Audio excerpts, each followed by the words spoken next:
ನನ್ನೆಲ್ಲ ಪ್ರೀತಿಯ ಸ್ನೇಹಿತರಿಗೂ ನಮಸ್ಕಾರ. ಸ್ನೇಹಿತರೆ, ಇನ್ನೇನು ಕೆಲವೇ ದಿನಗಳಲ್ಲಿ ವರ್ಷದ ಮೊದಲ ಹಬ್ಬವಾದಂತಹ ಯುಗಾದಿ ಹಬ್ಬದ ಆಚರಣೆಯನ್ನು ನಾವು ಮಾಡುತ್ತಿದ್ದೇವೆ. ಅದಕ್ಕಾಗಿ ಮೊದಲು ಯುಗಾದಿ ಹಬ್ಬದ ಅಮಾವಾಸ್ಯೆ ಮತ್ತು ಸೂರ್ಯಗ್ರಹಣ, ಹಾಗೆ ಯುಗಾದಿ ಹಬ್ಬ, ಆ ಹಬ್ಬದ ದಿನ ನಾವು ಯಾವೆಲ್ಲ ಸಾಮಾನುಗಳನ್ನು ಖರೀದಿ ಮಾಡಬೇಕು, ಏನನ್ನು ಮಾಡಬಾರದು, ಶುಭ ಸಮಯ, ಹಬ್ಬದ ಆಚರಣೆಯ ಬಗ್ಗೆ ಪ್ರತಿಯೊಂದು ಮಾಹಿತಿಯನ್ನು ಈ ಒಂದು ವಿಡಿಯೋದಲ್ಲಿ ನಿಮಗೆ ತಿಳಿಸಿಕೊಡುತ್ತಿದ್ದೇನೆ. ಹಿಂದೂ ಪಂಚಾಂಗದ ಪ್ರಕಾರ ಯುಗಾದಿ ಹೊಸ ವರ್ಷದ ಮೊದಲ ದಿನ. ಈ ಕಾರಣಕ್ಕೆ ಯುಗಾದಿ ಹಬ್ಬವನ್ನು ನಾವು ಹೊಸ ವರ್ಷ ಎಂದು ಆಚರಿಸುತ್ತೇವೆ. ಪ್ರತಿ ವರ್ಷ ಪ್ರಪಂಚದಾದ್ಯಂತ ಇರುವ ಎಲ್ಲ ಹಿಂದೂಗಳು ಬೇವು ಬೆಲ್ಲ ಹಂಚುವ ಮೂಲಕ ಯುಗಾದಿ ಹಬ್ಬವನ್ನು ಸಂಭ್ರಮಿಸುತ್ತೇವೆ.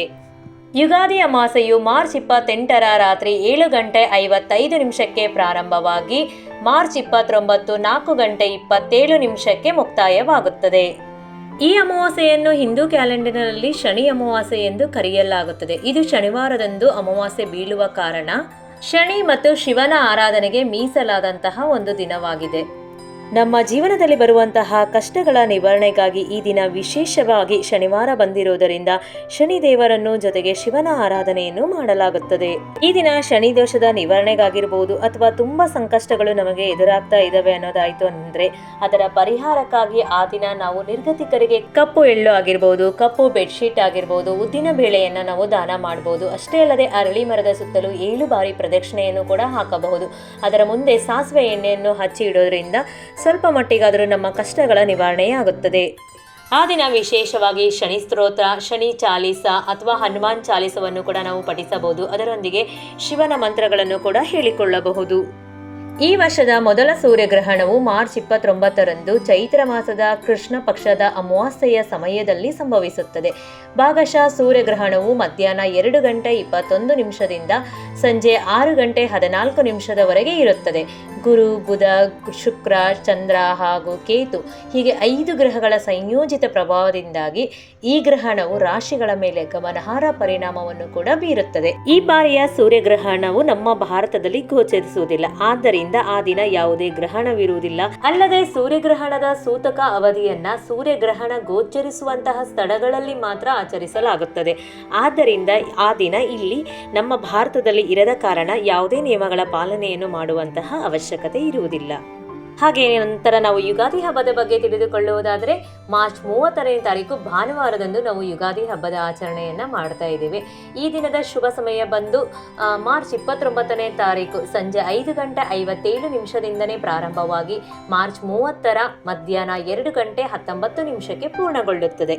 ಯುಗಾದಿ ಹಬ್ಬದ ಬಗ್ಗೆ ಒಂದು ಸ್ವಲ್ಪ ವಿಷಯವನ್ನು ನಾವು ತಿಳಿದುಕೊಳ್ಳೋದಾದರೆ ಹಿಂದೂ ಪುರಾಣಗಳ ಪ್ರಕಾರ ಬ್ರಹ್ಮದೇವರು ಯುಗಾದಿ ಎಂದು ಬ್ರಹ್ಮಾಂಡದ ಸೃಷ್ಟಿಯನ್ನು ಪ್ರಾರಂಭಿಸಿದರು. ಹಾಗೇನೆ ದುರ್ಗಾದೇವಿಯ 9 ರೂಪಗಳನ್ನು ಆಚರಿಸುವ 9 ದಿನಗಳ ಉತ್ಸವದ ಮೊದಲ ದಿನ ಅಂದ್ರೆ ಚೈತ್ರ ನವರಾತ್ರಿಯನ್ನು ಕೂಡ ನಾವಿಲ್ಲಿ ಆಚರಣೆಯನ್ನ ಮಾಡುತ್ತೇವೆ. ಹಾಗೆ ಭಗವಾನ್ ಬ್ರಹ್ಮನಿಂದ ಮಾನವ ಕುಲದ ಸೃಷ್ಟಿ ಕೂಡ ಪ್ರಾರಂಭವಾಯಿತು ಅಂತ ಹೇಳಲಾಗುತ್ತದೆ. ಇದರೊಂದಿಗೆ 12ನೇ ಶತಮಾನದಲ್ಲಿ ಭಾರತೀಯ ಗಣಿತಜ್ಞ ಭಾಸ್ಕರಾಚಾರ್ಯರು ಯುಗಾದಿಯನ್ನು ಹೊಸ ವರ್ಷದ ಆರಂಭ, ಹೊಸ ತಿಂಗಳು, ಹೊಸ ದಿನ ಎಂದು ಕೂಡ ಕರೆದಿದ್ದಾರೆ. ಯುಗಾದಿ ಹಬ್ಬದ ವಿಶೇಷತೆಯ ಬಗ್ಗೆ ನಾವು ತಿಳಿದುಕೊಳ್ಳೋದಾದ್ರೆ ಈ ದಿನ ನಾವು ಎಣ್ಣೆ ಸ್ನಾನವನ್ನು ಮಾಡಬೇಕು. ಎಣ್ಣೆ ಸ್ನಾನವನ್ನು ಮಾಡೋದರಿಂದ ನಮ್ಮ ಪಾಪ ಕರ್ಮಗಳು ಕೂಡ ಕಳೆದು ಹೋಗುತ್ತವೆ. ಹೊಸ ವರ್ಷದ ಆರಂಭ ಉತ್ತಮವಾಗಿರುತ್ತದೆ ಎಂದು ನಮ್ಮ ಪೂರ್ವಿಕರು ತಿಳಿಸುತ್ತಾ ಬಂದಿದ್ದಾರೆ. ಇದರೊಂದಿಗೆ ನಾವು ಬಳಸುವಂತಹ ಎಣ್ಣೆಯಲ್ಲಿ ಲಕ್ಷ್ಮೀ ದೇವಿಯ ವಾಸಸ್ಥಾನ ಇರುತ್ತೆ ಅಂತ ಕೂಡ ಹೇಳಲಾಗುತ್ತದೆ. ಇದರೊಂದಿಗೆ ಬಾಗಿಲಿಗೆ ವಿಶೇಷವಾಗಿ ಮಾವಿನ ಬೇವಿನ ತೋರಣಗಳಿಂದ ಅಲಂಕಾರವನ್ನು ಮಾಡಬೇಕು. ಬೇವಿನಲ್ಲಿ ತಾಯಿ ದುರ್ಗಾ ಮಾತೆಯ ವಾಸಸ್ಥಾನವಿರುತ್ತೆ ಎಂದು ಹೇಳಲಾಗುತ್ತದೆ. ಈ ದಿನ ವಿಶೇಷವಾಗಿ ಹೊಸ್ತಿಲು ಪೂಜೆಯನ್ನು ಕೂಡ ಮಾಡಬೇಕು. ಈ ದಿನ ಹೊಸ ಬಟ್ಟೆಗಳನ್ನು ತೊಟ್ಟು ಹಿರಿಯರೊಂದಿಗೆ ಮೊದಲು ಆಶೀರ್ವಾದವನ್ನು ಪಡೆದುಕೊಳ್ಳಬೇಕು. ವರ್ಷದ ಆರಂಭ ಉತ್ತಮವಾಗಿರಲಿ, ಅಂದುಕೊಂಡ ಎಲ್ಲ ಕೆಲಸಗಳು ಸುಗಮವಾಗಿ ಸಾಗಲಿ ಎಂದು ಮನೆಯ ದೇವರನ್ನು ಬೇಡಿಕೊಂಡು ನಂತರ ಉಳಿದ ದೇವರಿಗೆ ಪೂಜೆಯನ್ನು ಸಲ್ಲಿಸಿ ಹಿರಿಯರ ಆಶೀರ್ವಾದವನ್ನು ಪಡೆಯಿರಿ. ಇದರೊಂದಿಗೆ ನಾವು ಈ ದಿನ ಬೇವು ಬೆಲ್ಲವನ್ನು ಕೂಡ ಹಂಚುತ್ತೇವೆ. ಜೀವನದಲ್ಲಿ ಸಿಹಿ ಕಹಿ ಎರಡೂ ಕೂಡ ಸಮನಾಗಿ ಬರುತ್ತೆ, ಅವನ್ನು ಸ್ವೀಕರಿಸುತ್ತಾ ಹೋಗಬೇಕು ಎನ್ನುವುದು ಇದರ ಒಂದು ಉದ್ದೇಶ.